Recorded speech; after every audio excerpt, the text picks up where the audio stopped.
venit să cucerim Malta. Da? So, We're back!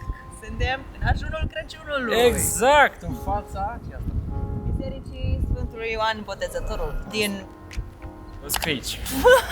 Mi-a zis mai devreme cu coana de la cazare, dar am uitat. Mai trebuie să mai întrebăm de vreo 3 ori până să reținem, Exact. dar vă anunțăm și pe voi. Astăzi mergem în Nadur, unde ne propunem să învățăm o colindă în malteză. Asta e provocarea zilei. Apropo, Nadur, local în ce sunt foarte fierți cu decorarea caselor. Și ci că în Nadur e cea mai mare competiție între ei, adică e un fel de competiție nescrisă. Face pe Instagram cu stories și cu like-uri și cu de-alea? Nu știu, între ei cumva, cred că e așa, gen, vecinul, cam slăbuț anul ăsta. După Nadur, mergem în Cala, scrie aici. Care? Va avea loc o procesiune în ajunul Crăciunului, se implică foarte mult copii. Plimbă statuia lui Baby Jesus prin oraș, mai aia o să vedem, noi facem o pauză, bem un vin fiert cu chestii. După ce ne încălzim frumos cu vinuț fiert, venim la biserică. Aici ne întoarcem de seară. Bun. Ce-apă treaba? Let's do it.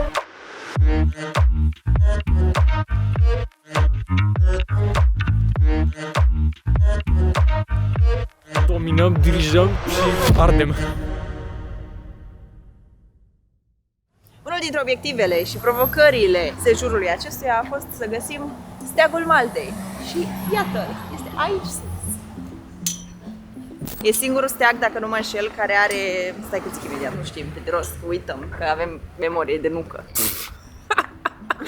Da, deci nu știu dacă voi cunoașteți toate expresiile pe care știe Teo, dar niște expresii pe care le-am auzit în viața mea, știam memorie de pește, asta o știu. Am inventat-o eu, ce credeți pe asta? Deci este singurul steag din lume pe care apare text în engleză și singurul steag pe lângă Belize în care apare figura unui om. Cred că Belize ce? Belize. Ce sare? Insulele Belize. Ah, ok. Periculos! O altă chestie super șmecheră, mi se pare că am mai spus Teo despre treaba asta, dar sunt decorațiunile. Nu e un monument sau ceva, efectiv e casa cuiva. Astea sunt făcute de ei, adică ei investesc timp și energie în a construi scene cu ieslea. Chestia asta nu e cumpărată de undeva. Ei își fac ornamentele lor cu scena nașterii lui Tare. Iisus. Și are o chestie faină, e că gen casele au numere, dar au și nume, efectiv. Chestia astea. Arca lui Noe, Ave Maria. Ia, uitați-vă aici. Vedeți asta? Se cheamă Gulbiena. Aștept să fii liniște ca să vă spun.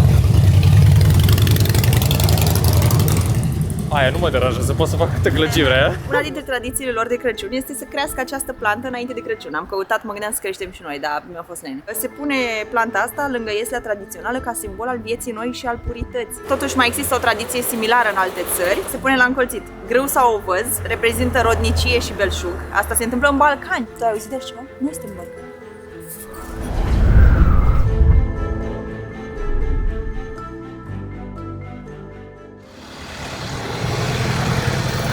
So, you're back. Suntem în fața unei noi biserici.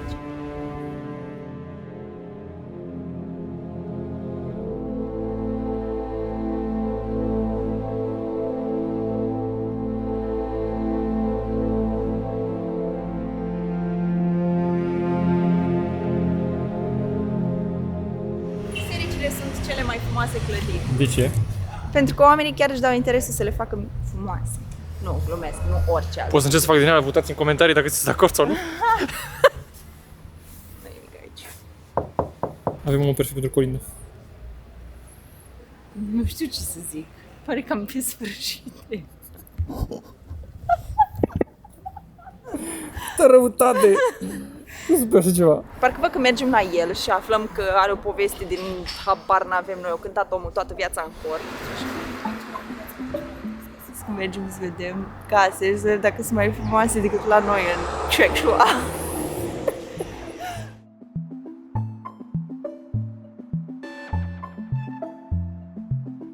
Check this out! Eu îi dau 9,50. 50.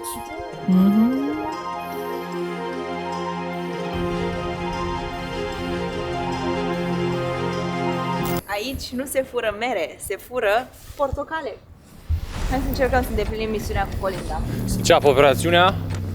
Colindăm, colindăm iarna. Ceva mai... Acum să începem aventură. Ba tu zi tu. Să înceapă operațiunea? Malindo Colin... Mai fost. Să înceapă operațiunea? Colindo Malteza. Deci omul nostru care era aici... S-a sfârșit. Ești mândră ce ai făcut? Tu ești de vină. Mergem să se spovedească Teo pentru păcatele pe care le-a comis. Moartea unui om săracul. Păcătoasă. Așa că zi aici. Miroase a iesle. Mai mult gândim o scenă biblică a nașterii Domnului nostru Iisus Hristos. Gata, mi-am lăsat toate poverile sufletului aici. O să cadă în curând. Avea o problemă, se pare că de fapt acest loc e cam Pustiu. plictisitor. Foarte. ChatGPT, Nadur, nu prea are decorațiunile cu care l-ai lăudat. Am văzut doar casa aia de 950. Adică mai era una cu decorațiune exact ca la noi, cu Moș Crăciun agățat de balcon și cam atâta. În rest, varză. Mergem și încercăm în Cala, sperăm să fie mai de Doamne ajută. I have friends from Romania. They are from Ibanetsti. I was there a couple of times. It's in the middle of nowhere. It's okay for you if I record what we are talking now. Yeah, it's okay. You want to come to my house? No way. Okay, thank you. Wow. Your house is absolutely gorgeous.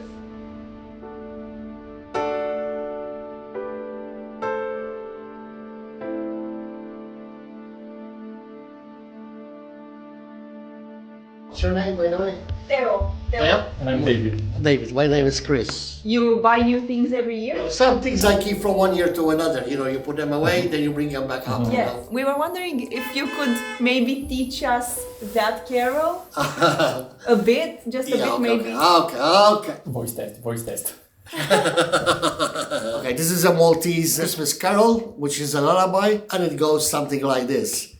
Ninni latik pishiziet, ninni Jesu bambin. Avem colinda. Nice. Listen, if you want, midnight mass, beautiful here in church. Thank you so much. It was very nice to meet Goodbye. you. Ești cel mai tare! Ai recunoscut colinda, nu? Nu. Nu? Semăna cu altceva de la biserică de la mine. Că nu știu colinde români, în afară de steaua răsare și astea, nu știu Nu, altele. deci eu o știu, am învățat-o la școală. Ne-a învățat-o profa de religie din gimnaziu. Colinde, colinde, e vremea colindelor, căci gheața se întinde asemenea oglindelor.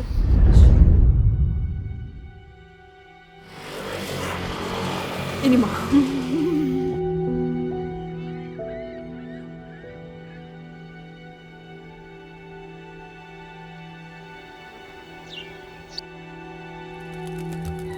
Casa Peaceful din 1985. O cămilă de 3 stele. Ce? O cămilă de 3 stele. Nu scrie Cămina. Uite sus.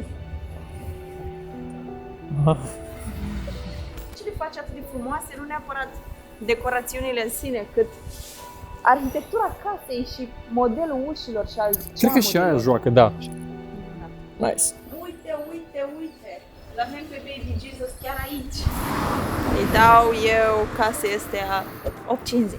Eu își dau un 7. 7? 7, da. Adică comparație cu 9 și 10 partea aia care era super șmecheră. Da. Sincer, Da. 3.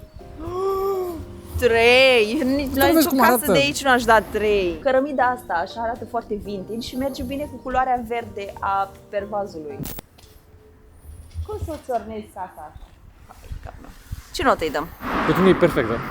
Gen, n-aș adăuga și n-aș scoate nimic. Chiar nu știu cu mine. Cum adică e Mi se perfect? pare perfectă. Adică îi da 10? Da, sincer. Nu! Ce nu? E frumoasă, sunt ok luminițe, ornament de ăsta de brăduț, e drăguț, adică n-ai ce să-i reproșezi, e cinstit. Din cauza negrelii alea de pe sus. Amu, ce faci de Crăciun? Te-a pus și pe elegant. casa. Repet, este o casă cinstită, din punct de vedere al faptului că e cinstită, i-aș da un 7. Puteți manifesta în comentarii dacă sunteți de acord sau nu, asta e nicio problemă, bineînțeles.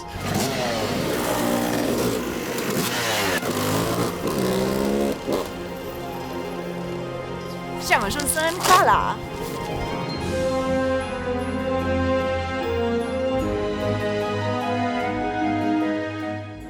Deci în spatele ușilor ăstora mari e o lume de povesti.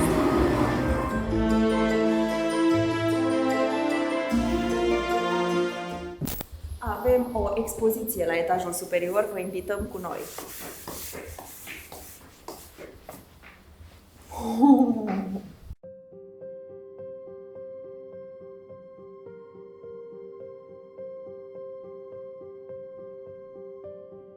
In August, we start building it bit by bit Ok. with Jablo.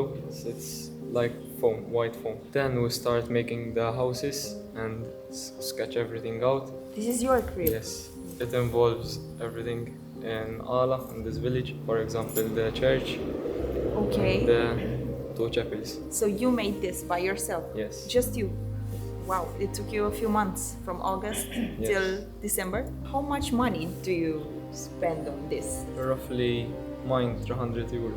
And what do you do with them after Christmas passes? We try to keep as much as possible, but the majority we destroy and make new.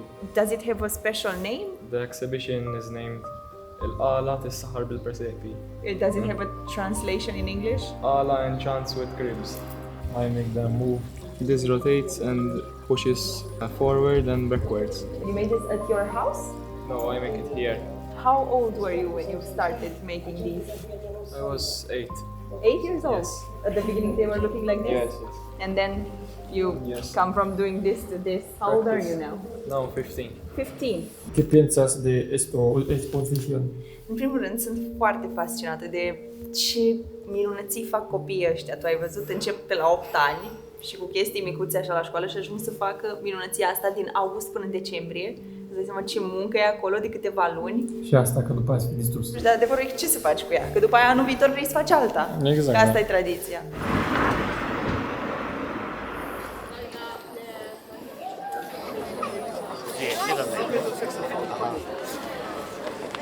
Seară de sărbătoare în Cala, care de fapt se citește Ala. Se pare că urmează să avem un adevărat spectacol aici, avem muzicienii pregătiți, avem copiii pregătiți și frumos îmbrăcați. Noi suntem pregătiți și abia așteptăm să vedem ce se întâmplă. Hai să vă povestesc despre ce e vorba, ce așteptăm de fapt acum. Procesiunea de Crăciun din Ala. Punctul principal al procesiunii este statuia pruncului Isus. Comunitatea urmează procesiunea cu lumânări aprinse și cu colinde cântate în malteză și latină. Traseul este scurt, prin străzile centrale ale satului Ala și se încheie la biserică. Procesiuni similare au loc în aproape toate localitățile din Malta și Gozo. În sate mici ca Ala, procesiunea este mai intimă. În orașe mari este mai amplă, cu mai mulți copii și participanți. Noi ne-am dorit ceva mai intim. Am ales fix satul unde se pare că tradițiile astea de peste generații chiar se păstrează. Suntem foarte încântați de ce vedem și abia așteptăm să urmărim tot ce urmează.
Stai așa, hai să respirăm un pic. După toată munca asta. Deci a fost incredibil. Eram total în eveniment cu tot ce s-a întâmplat aici. La un moment dat era un polițist care a trecut pe lângă el. Aveam impresia că face mie semn cum ai încoace, știi? Dar de fapt nu avea treabă cu mine. La modul profi în care te așezi tu și pozezi și te muzi dintr-o parte în alta și cu camera asta, așa, cred că oamenii își imaginau că tu ești angajat să faci asta, cred că nu s-au gândit nimeni că tu nu ești de-al lor. Și acum când ai plecat și nu te mai văd, Cred că își pun niște semne de întrebare. Ce-a fost cu ăla, de fapt? Mi-a plăcut și că lumea era îmbrăcată elegant. Dar asta chiar e foarte tare, faptul că lumea chiar se implică. Da. Și atâția oameni câți erau acolo, nu să cred. Îmi plac evenimentele astea, cred că aduc comunitatea împreună. O oră și ceva. Cât? O oră și ceva? Păi suntem departe. La hilele. Când am făcut noi atâta distanță? Păi am mers cu autobuzul, ai uitat?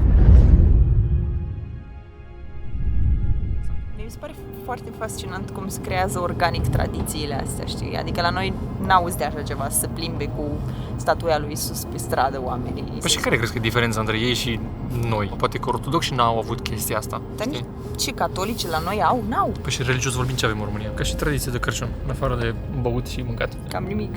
Tradiții de Crăciun nu avem deloc. Mi se pare că nu. Adică ori nu știm noi. Poate tot așa în zonele mai rurale. Dar bine, tu vii din zona rurală, da, ești din alte religii. Fă-mă țăran, hai, fă-mă țăran, ce gata. Nici la noi nu era colindatul, ieșai cu capra, să mă știu ce. Da, dar astea, măi, Doamne, da.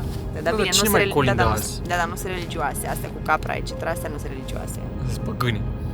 Mi se pare că chestia asta cu podobitul și cu tot se trage foarte mult de la americani. Nu? Cu împodobitul, Da, podobitul casei și bradul și toate chestiile nu sunt americani. asta cu luminițe, etc. Da. Băi, la cât de fierți sunt maltezi, eu mă îndoiesc că o luat asta de la americani. Hai scout. Influențe păgâne și creștine. Deci e o Ți-am zis combo, eu că e e un păgâne. combo. În Germania, secolului al XVI-lea, se spune că reformatorii și localnici au început să folosească brazi verzi în interior, decorându-i cu mere, nuci și lumânări mici. Bradul simboliza arborele vieții și paradisul, iar merele erau simbolul păcatului originar. Pam, pam. S-a răspândit treptat în Europa și apoi în lume. Au fost virusați oamenii, tu îți dai seama. În secolul XIX, tradiția s-a răspândit în Anglia prin prințul Albert, soțul reginei Victoria, care a adus obiceiul german la Palatul Buckingham. Albert și Victoria au făcut multe chestii interesante, erau revoluționari. Și luminițele electrice au înlocuit treptat lumânările. Deci puneau lumânări în brad? Eu vedeam câte case au luat foc. Și apoi Statele Unite, unde coloniștii germani au păstrat tradiția. Deci germanii au dus în Statele Unite. Deci de-aia sunt globulețele rotunde, pentru că înainte erau mere. Așa crezi? Păi nu. Și nuci. Păi aia zic. Mamă, cât te învățăm la vlogurile cu Kiwi și Weezer. Trebuie să găsim un jingle cumva de momentele astea educative. So, this is it. Suntem la cazarea lui Kiwi și Weasel. La bârlog. Samsung Community House. La- La The Nest. Exact, la Cui? ăsta, cum îi zice? QG, cum doamne zice? Greu cu limba română. Da, e greu. Ascunzătoarea secretă. Deci avem pe bunica. Care era povestea cu bunica? Casa asta are vibe de și miros de casa străbunicii mele și după aia am intrat aici și da, vezi că uite pe străbunica. Stai că sună dubios, nu mă refer la străbunica ta. Stăm cu alți oameni, doi bătrâni care mai devreme valsau pe aici, deci s-au pus efectiv, noi ne găteam pe acolo și ei s-au pus și dansau aici. Scuze, nu se valseze, vorbesc tâmpenii. Dansau tango era ăla, nu era în vals, era tango. Ăla era tango? Da, ăla e tango. Deci, am zis prost. Mai zicem o dată? Nu, că este autentic. Kitty cat. Suntem aici încadrați de pisici și o să vă cântăm o colindă, vă urăm în noaptea de ajun, căci mâine e Crăciun. Bravo, Cala! Uși tu la Nu poți să nu iubești, nu poți să spui așa ceva. Nu te iubesc. Ieri nici pe Cala nu iubeai, că îl iubeai pe Bacil. Și astăzi a fost o poveste diferită. Ce urât e asta? Vino la mine! Uite, pe tine te iubește. Ce disproporționat aici. Cred că e gestantă. O-ți placă puii ei. Niciodată.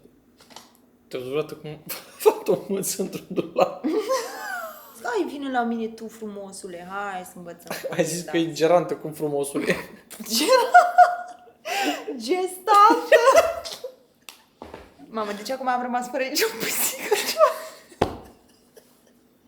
Ești pregătit? Să înceapă treaba. Nini latih piși ziet, nini jesu bambin, hali halin albiki, așa hnami dembi. Mamă, și acum buf, apare un demon aici și spune-mi ce vrei să fac. Stăpâne. Prezint noua pasiune a lui Teo. Sunt foarte frumoase. Da. Nu sunt!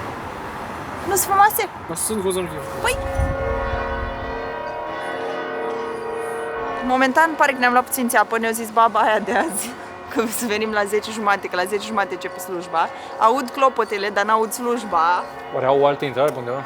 Părerea mea este, dacă ar fi să ne luăm după cum s-a întâmplat astăzi cu procesiunea aia, au bătut clopotele 20 de minute și au început 40 de minute mai târziu. Deci acum par a fi cele 20 de minute de bătaie de clopote. Chiar că nu m-am plâns de ce s-a întâmplat astăzi. 20 de minute de clopote, da? În continuu, clop, ding, ding, ding. Deci mă durea capul și nu mai suportam, efectiv, ding, ding, ding. Am înțeles odată, 15, 20 de minute.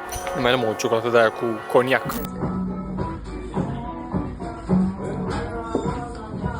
Nu, mersi. Nu mi-a ajuns, a fost a bit too much. E deschis ușa de la margine. Băi, băiatule, ăștia își bat joc de noi. Da, că nu a început încă, se pregătește. Abia aștept slujba asta. Chiar îmi doresc foarte mult să asistăm la ea și sunt foarte fericită că facem asta de Crăciun. Ești curioasă de slujbele astea?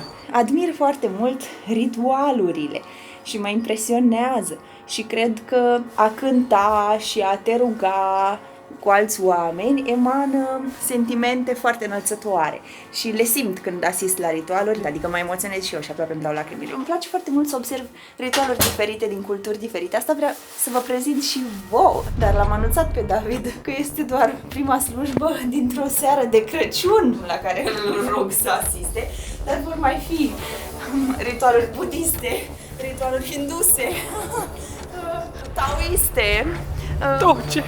taoiste, Și Dumnezeu e? ritualuri șamanice. Urmează multe. Sorry, do you know how early does it start? And check in 12 o'clock. 12 o'clock? Alright, 12 o'clock. Ce țeapă ne-am luat. 12 noaptea. Mergem acasă că mai avem chef de ieșit pe la 12. Poftim?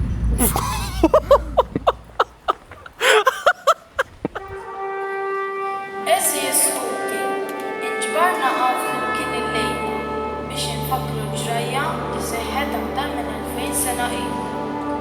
Il-lejl tal-miliet u lejl speċjali, kien lejl ta' silenzju, ta' stennija u ta' tama.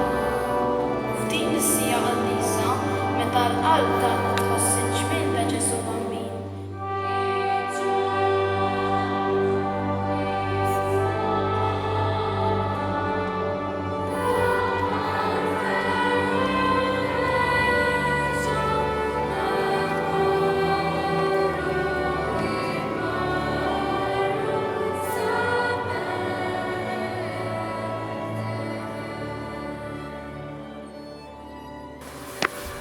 So we're back. De unde am început? Da, doar că mult mai noapte, mult mai frig, Exact. Mult mai și oboseală. Mult mai ud. Așa că nu o să stăm aici. foame. Exact. De-astea. Să luăm camera, facem debrief la toată ziua asta, plină, cu o grămadă de chestii, unele plictisitoare, unele... ca să fiu Abia sincer. aștept să aud ce ți s-a părut plictisitor. Mă refer la orașul ăla care am zis la Natur n-a fost ce un ne-am pic trist. așteptat. ChatGPT a dat opțiune în bară acolo. Da, se mai întâmplă și de astea. Cu totul, ziua a fost magnifică și a fost unul dintre Crăciunurile cele mai deosebite pe care putea să mi le imaginez, pentru că niciodată n-am mai văzut așa tradiții ca în acest an. Și niciodată n-am mai participat la o slujbă întreagă. Chiar că azi a fost prima ta cină religioasă. Da, nu chiar. Am mai fost la ceva similar de la protestanți. Mi-a plăcut pasajul ăla cu... Procesiunea? Așa, cu procesiunea aia. Da, Acolo am fost pe val total. Moșul a fost și el foarte surprinzător. Oh, da. Mă bucur mult că am reușit să facem challenge-ul, să învățăm colinda da. aia. Și e interesant cât de ușor a venit totul, știi? Da. Gen, n-a fost nimic greu cumva să zic hai să mergem, dacă trebuie să mergem partea asta, nu stai și mai încolo sau a trecut timpul, nu știu, gen, chiar a fost foarte chill. Am avut timp și de pauze, să ne oprim, să stăm să respirăm un pic. Și începem să înțelegem cum funcționează toată treaba asta. Cam asta a fost tot pentru astăzi. Un cuvânt de sfârșit. Pup, ne vedem mâine! Aia zic că rămânem pe pup, ne vedem mâine. Stai. Era să uităm ceva foarte important. București. Ocupat o cadru, tu nu vezi? Da, nu-i bun. Are ready? Da. Let's do this. Nini latih pisizet, nini Jesu bambin, hali halin albiki, așa namidem bli. La mulți ani! Sărbători fericite! Mua! Aia zic, infecțiune. Hai, gata.